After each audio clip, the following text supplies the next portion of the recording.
November 4th, 1979, Tehran. Thousands of angry protesters surround the American embassy. Within minutes, the walls are breached. Hundreds of diplomats suddenly find themselves trapped. Outside, the crowd grows larger, while inside, documents are being shredded, secret files are being burned, phones stop working, and every exit is blocked. And somewhere inside that building, 6 Americans quietly slip out through a back door. Nobody notices, not the protesters, not the new Iranian government, not even Washington. For weeks, their location remains a secret. But hiding was never the difficult part. The difficult part was getting out of an entire country that wanted every American captured. The CIA had one problem. There was no military rescue, no secret tunnel, no helicopter, and no safe road. Then, one intelligence officer proposed something so ridiculous, everyone in the room laughed. His plan? Pretend to be a Hollywood film crew and convince an entire nation that they were making a science fiction movie. And somehow, it worked. To understand why 6 Americans had to pretend to be a Hollywood film crew, we first need to go back long before the embassy was surrounded, long before the hostages, and long before the CIA. Iran. During the 1970s, Iran wasn't ruled by religious leaders. It was ruled by a king. His name was Mohammad Reza Pahlavi, better known as the Shah of Iran. Under the Shah, Iran experienced rapid modernization, new highways, modern universities, expanding industries, and one of the strongest militaries in the Middle East. To many Western countries, Iran looked like a success story. But beneath that image, something very different was happening. Political opponents disappeared, journalists were censored, election offered a little real choice, and the Shah's feared secret police, Savak, became infamous for arresting and interrogating critics. As of oil revenue increased, so did public anger. At the same time, religious leaders argued that Iran was abandoning its Islamic identity in favor of Western influence, and one man became the symbol of resistance, Ayatollah Ruhollah Khomeini. After years in exile, his speeches were secretly recorded, copied onto cassette tapes, and passed from one person to another across the country. Every new recording inspired larger protests. Every protest brought harsher crackdowns, and every crackdown created even more protesters. By late 1978, Iran was no longer facing isolated demonstration. It was facing a revolution. Millions filled the streets, government control began collapsing, even parts of the military started losing confidence in the Shah. Then, on January 16, 1979, the Shah boarded an airplane and left Iran. He would never return. Just 2 weeks later, Ayatollah Khomeini returned from exile. His arrival transformed the revolution into a new government almost overnight. But one question still remained. What role had the United States played in all of this? For many Iranians, the answer was simple. America had supported the Shah for decades, and that made the United States part of the problem. Then, one decision made in Washington turned years of anger into one of the biggest diplomatic crises in modern history, and it all started when the Shah was allowed into the United States. Almost immediately, protests erupted across Iran. To many revolutionaries, this wasn't a humanitarian decision. It looked like the beginning of another American intervention. Memories of 1953 came rushing back. Rumors spread through Tehran. America is bringing the Shah back. The revolution is in danger. Students from several universities began meeting in secret. At first, they only wanted a symbolic protest. But as the day passed, their plan became far more ambitious. They chose one target, the American embassy in Tehran. To the United States, it was simply an embassy. But to many revolutionaries, it represented decades of American influence inside Iran. They even had a nickname for it, the Den of Spies. November 4, 1979. Just after sunrise, hundreds of students began gathering outside the embassy walls. At first, the embassy staff believed it would be another ordinary protest. They had seen demonstrations before, but this time, the crowd didn't leave. The chants grew louder. More students poured into the streets. Within minutes, thousands surrounded the American embassy. Inside, Marines locked the main gates. Emergency procedure began immediately. Sensitive documents were rushed into secure rooms. Paper shredders roared to life. Employees burned classified files. Every minute mattered.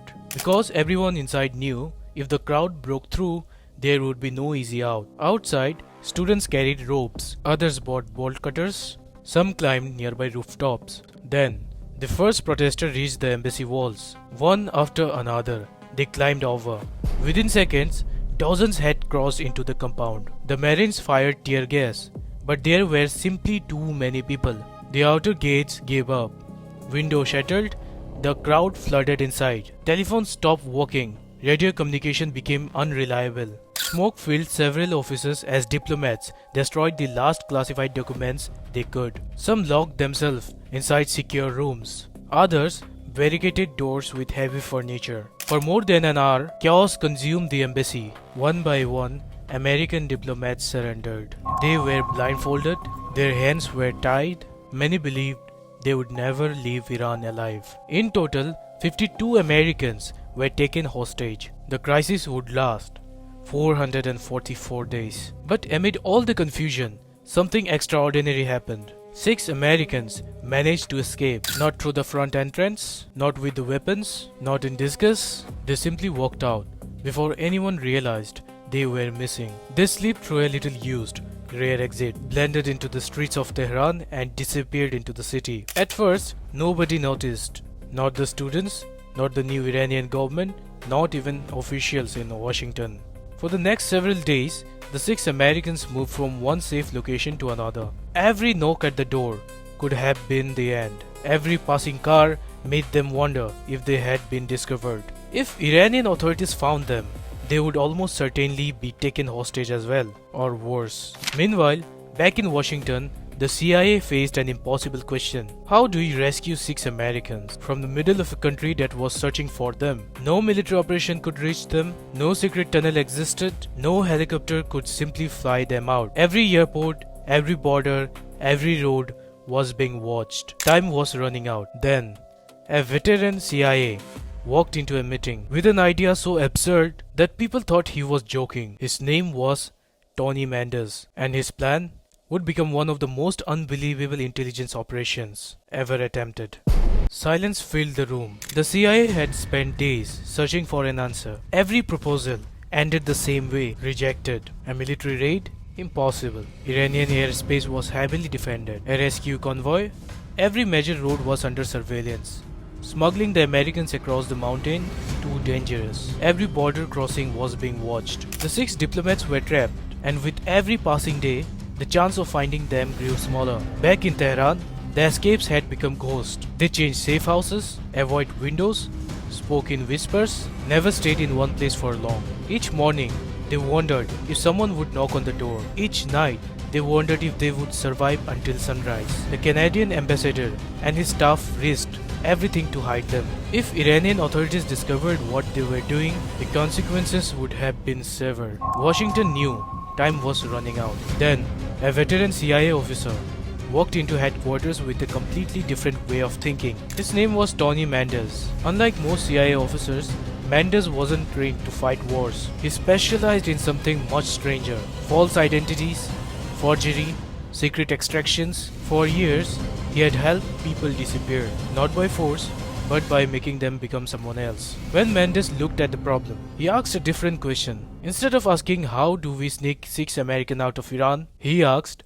how do we make them look like they belong there. And that single question changed everything. Over the next several days, the CIA brainstormed dozens of ideas. What if they pretended to be English teachers? Rejected. Business executives? Too many documents. Agriculture experts? Not believable. Oil engineers? Their background wouldn't survive questioning. Every cover story had the same weakness. Iranian officials would verify it, and once they started asking questions, the entire operation would collapse. Then, Mendez remembered something he had learned years earlier. People rarely questioned Hollywood. Film crews traveled everywhere. They carried unusual equipment. They photographed buildings. They asked strange questions. They attracted attention without creating suspicion.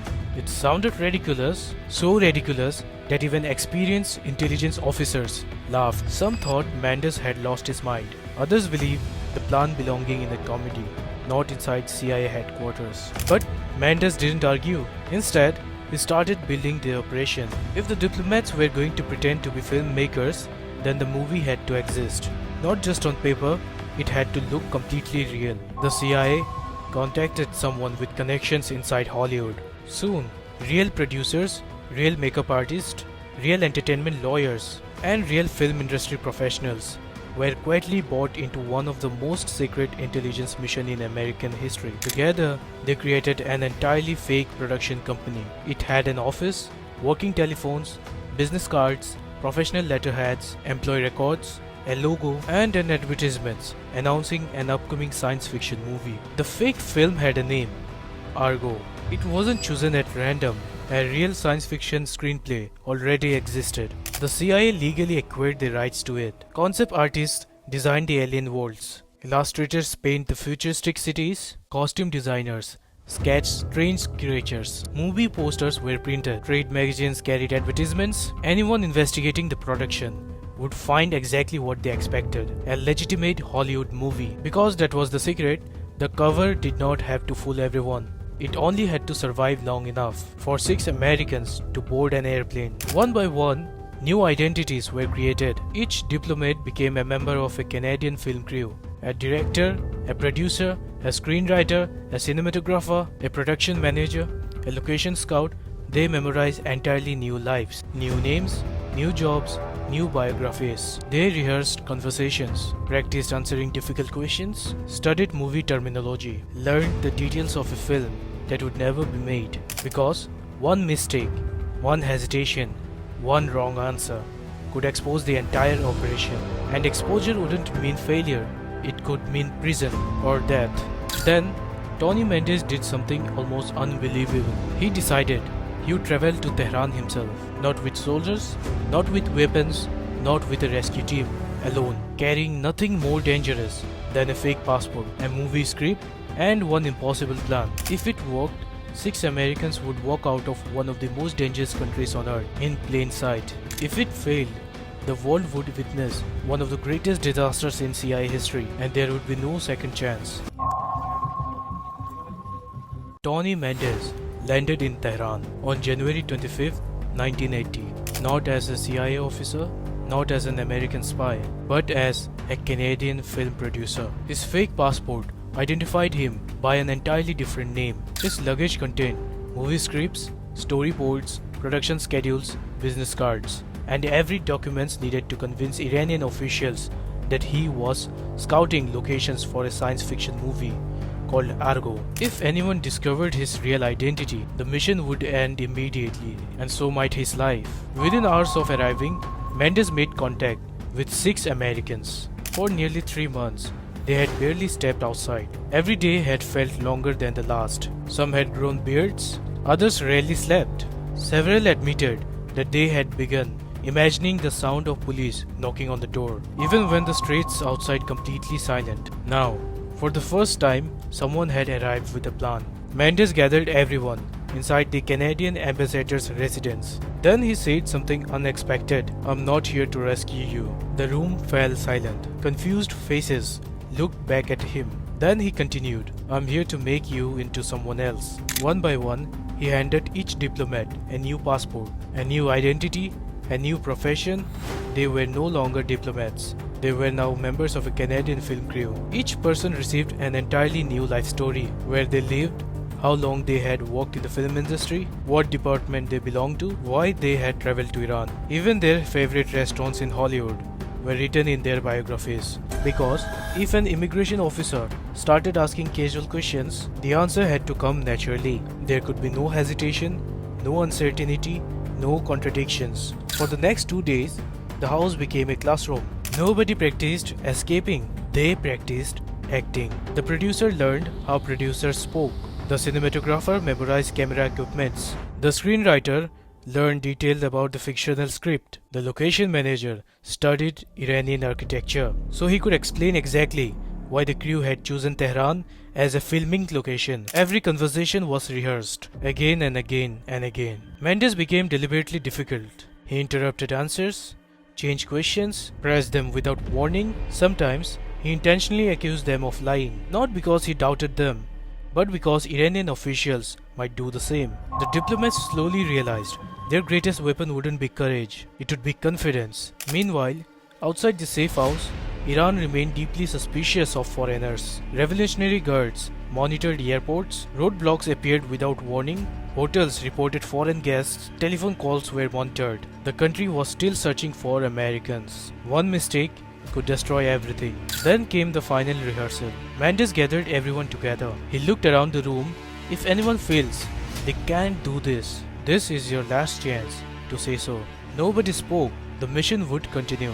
The following morning, January 28, 1980, the fake film crew packed their luggage, locked the door behind them, and climbed into waiting vehicles. As they drove through Tehran, nobody spoke. Outside, life was continued as normal. Markets opened, children walked to school, traffic filled the streets. But inside the vehicles, every heartbeat seemed louder than the last. Ahead of them lay Mehrabad Airport, the final obstacle, and the most dangerous one.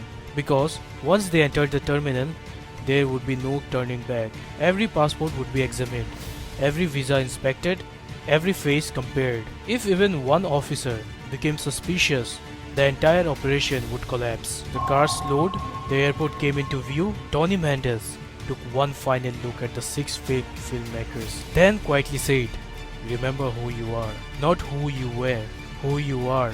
The doors opened. One by one, they stepped onto the pavement, picked up their luggage, adjusted their jackets, and walked towards the terminal, as if they had absolutely nothing to hide. The terminal was crowded. Families waited in long lines. Businessmen hurried towards departure gates. Airport staff pushed luggage carts across polished floor. On the surface, it looked like an ordinary morning, but for 7 people walking through those doors, every step could be their last. Tony Mendez walked first, confident, relaxed, like someone who had traveled this route 100 times before. Behind him, the 6 fake filmmakers followed. Nobody spoke, nobody looked around. The first checkpoint appeared. An Iranian security officer held out his hand. One by one, the documents were passed across the counter. The officer flipped through the pages, studying every visa, every stamp, every photograph. The room suddenly felt silent. Nobody moved, nobody breathed. Then, the passports were handed back. The group continued forward, but the danger had only begun. Ahead waited immigration. Unlike the first checkpoint, this officer asked questions, real questions. Questions that couldn't be answered with fake confidence alone. The first diplomat stepped forward. The officer examined the passport. "You work in film?" "Yes." "What brings you to Iran?" "We're scouting locations." "What kind of movie?" "Science fiction." The officer frowned. "Science fiction?" The diplomat smiled. "Yes, we're looking for landscapes that don't look like Earth." The officer stared for another moment, then stamped the passport. Next, another officer asked about cameras. Another asked about the screenplay. Another wanted to know why Canada had chosen Iran. Every answer matched. Every story fit together perfectly, exactly as they had rehearsed. Minutes felt like hours. Then, something unexpected happened. One immigration officer picked up the production storyboard. He didn't seem suspicious. He was curious. He slowly turned each page, studying the artwork, alien cities, strange creatures, futuristic landscapes. Tony Mendez smiled politely. "We're hoping the movie will be a success." The officer looked impressed. For several seconds, nobody spoke. Then, he closed the folder, stamped the passports, and waved them through. Only one obstacle remained, the departure gate. Passengers gathered near the windows, watching aircraft prepare for takeoff. Announcements echoed across the terminal. Every delay felt dangerous. Every minute increased the chance that someone, somewhere, would discover the missing diplomats. Back in Washington, CIA officers waited beside secure telephones. Nobody celebrated, not yet. They knew the mission wasn't over until the airplane left Iranian airspace. Finally, the boarding announcement echoed through the terminal. Passengers began lining up. Tony Mendez took one last look at the group. No words were necessary. One by one, they handed over their boarding passes, walked down the jet bridge, and entered the aircraft. The cabin doors closed. For the first time in weeks, the 6 Americans allowed themselves to believe they might actually make it home. Then, the engine started. The aircraft slowly pushed back from the gate. Outside, Revolutionary Guards continued their patrols. Inside, no one dared smile. The plane began taxiing. Every second felt endless. What if the control tower received a phone call? What if security ordered the aircraft back? What if someone finally realized 6 American diplomats had vanished? The runway stretched ahead. The engines roared louder. Passengers pressed back into their seats. Then, the noise lifted, the wheels left the ground, the aircraft climbed into the cold morning sky. Only after it crossed Iranian airspace did Tony Mendez finally allow him to relax. The impossible had happened. 6 Americans had escaped one of the most dangerous countries in the world without firing a single shot, not through force, not through espionage, but through imagination. The mission remained secret for years. Much of the operation couldn't be publicly discussed. Tony Mendez himself received one of the CIA's highest honors, but because the mission was classified, the award ceremony took place behind the closed doors. No applause, no cameras, no headlines. Only decades later, after Operation Argo was declassified, did the world finally learn how 6 trapped diplomats had escaped an entire revolution by pretending to make a Hollywood movie. Sometimes, the most unbelievable stories are the ones that actually happened. Of the 66 Americans originally taken during the embassy seizure, 52 remained hostages for 444 days before being released in January 1981. The 6 who escaped became known as the Canadian Capper, recognizing the critical role played by Canadian diplomats who sheltered them and helped make the escape possible. In 2012, the operation inspired the Academy Award-winning film Argo, bringing one of the CIA's most unusual missions to a global audience. Yet even today, many people still find it hard to believe that one of the greatest rescue operations in intelligence history was carried out under the cover of a fake Hollywood film crew. If you enjoyed the video, please like and subscribe.